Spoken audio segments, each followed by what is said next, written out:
Hey guys, today we are going to do Gauss-Seidel method, which is a part of numerical methods. First we are going to understand its working steps, then we will do a couple of questions which will help us understand our concepts better. Now first thing to be noted before starting this method is that the system of given linear equations should satisfy this criteria. That is, the first linear equation a1 should be greater than b1 and c1. In the second linear equation b2 should be greater than a2 and c2, and in the third linear equation c3 should be greater than a3 and b3. If this criteria is met, then we will move on to the second step. In this step we will find the values of x, y and z. We have separate formulas for that. That is, for x we have the formula 1 by a1 into d1 minus b1y minus c1z. This is our equation 1. And for y we have 1 by b2 d2 minus a2x minus c2z. This is our equation 2. And for z we have 1 by c3 into d3 minus a3x minus b3y. This is our equation 3. These three formulas are very important in order to solve for Gauss-Seidel method. Now we will move on to the most important step, that is the third step, where we will find the approximations. That is, we will find the first approximation. In this, first of all, we will put the value of y and z to be equal to 0 into equation 1, and we will find x is equal to x1 by substituting y and z equal to 0 in equation 1. Now subsequently we will put this value of x and z equal to 0 in equation 2 and get value of y, that is y is equal to y1. And now similarly we will put value of x equal to x1 that we obtained in the first step and y is equal to y1 that we obtained previously in equation 3 and get z is equal to z1. Now we will move on to our second approximation. Now in second approximation we will use the values of y is equal to z1, y is equal to y1 and z is equal to z1 that we obtained in the first approximation and put these values again in equation 1, and we will get the value of x as x is equal to x2. Now we will take this value of x2, that is x is equal to x2, and z is equal to z1 that we obtained in the first approximation and put it in equation 2, from where we will get y is equal to y2. Now we will take this value of y, that is y is equal to y2, and x is equal to x2 that we obtained over here, and put it in the third equation, and we will get the value of z is equal to z2. If we do not get these values to be equal, then we will have to continue taking approximations. That is, we will now do third approximation, and if that also doesn't match with the second approximation, then we will move on to the fourth, and so on. Now we will do a couple of questions in order to get a good hold on our concepts. That is, first we will have to make sure that this criteria is satisfied. We can see that 83 is greater than 11 and 4, that means this is set. And we can see that 52 is greater than 77 and 13, so our second criteria is also satisfied. And we can see that 29 is greater than 3 and 8, so this is also satisfied. So now we can move on to further solving of the question. That is, now we will get the value of x by using the formula provided in the working steps.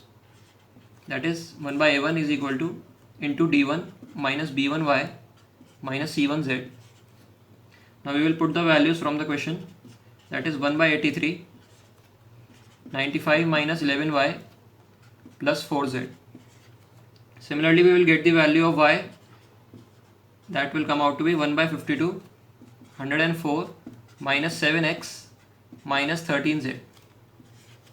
Similarly we will get the value of z, which will come out to be 1 by 29 into 71 minus 3x minus 8y. Now we will do our first approximation by putting value of y is equal to 0 and z is equal to 0 in equation number 1. That is, this is our equation number 1, this is equation 2, and this is equation 3. Now we have got these three equations. Now we will do the first approximation. That is, we will put y equal to 0 and z is equal to 0 in equation 1. From there we will get the value of x as 95 by 83, which will come out to be equal to 1.145. That is, we will name it as x1 is equal to 1.145. Now we are going to use this value of x1, that is x1 is equal to 1.145 and z equal to 0, and put this in equation 2. From there we will get the value of y1 as 1.846. Similarly, we will use this value of y, that is y1 is equal to 1.846, and this value of x1 that we have obtained in the first approximation, that is x1 is equal to 1.145, and put this in equation 3. From there we will get the value of z1 as 1.821. Now we will do our second approximation. Now in second approximation we are going to use the value of y and z that we obtained in the first approximation. That is, y1 is equal to 1.846 and z1 is equal to 1.821. Now we are going to put these values in equation 1 and we will get the value of x as 0.988. Say this is x2. Now we will use this value of x2, and that is 0.988, and z1 equal to 1.821, and put this in equation 2. From there we will get the value of y2, which will come out to be 1.412. Now similarly we are going to use this value of y2 and this value of x2 and put this in equation 3. That is, x2 is equal to 0.988 and y2 is equal to 1.412. We will put this in equation 3 and z2 will come out to be 1.956. Now we are going to do our third approximation. Now in third approximation we are going to use the values of y and z that we obtained in second approximation. That is, we got y2 as 1.412 and z2 as 1.956. Now we are going to put these values in equation 1 and x3 will come out to be 1.051. Now similarly we are going to use this value of x3 and this value of z2 and put this in equation 2. From there we will get the value of y3 as 1.344. Now subsequently we will use this value of y3, that is, we will use y3 is equal to 1.344 and x3 as 1.051 that we got over here, and put this as equation in 3. That is, we will get z3 as 1.969. As you can see that the first, second and the third approximation, the values of x, y and z are different from each other. That is why we will have to continue doing approximation until we get a stable value. So we will continue with fourth approximation. Now in fourth approximation we are going to use the values of y and z that we obtained in third approximation. That is, y3 will be equal to 1.344 and z3 will be equal to 1.969, and we will put these values of y3 and z3 in equation 1 and we will get the value of x4 as 1.051. You can see that value of x4 that we have obtained is similar to x3 that we obtained in the third approximation. Similarly, now we will find the value of y4. That is, we will use this value of x4 and z3 as 1.969 and put these values in equation 2. And now from there we will get the value of y4 as 1.344.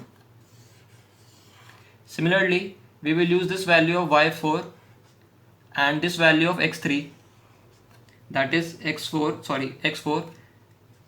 1.051 and y4 as 1.344. We will use these two values and put this in equation 3. From there we will get the value of y4, that will come out to be equal to 1.969. Now you will see that these value of x4, y4 and z4 are same as that we obtained in y3, z3 and x3, that is in the third approximation. So now we can stop our approximations as we have obtained a stable value of x, y and z. Thus our question has been solved. We had to do 4 approximations in order to get the right answer.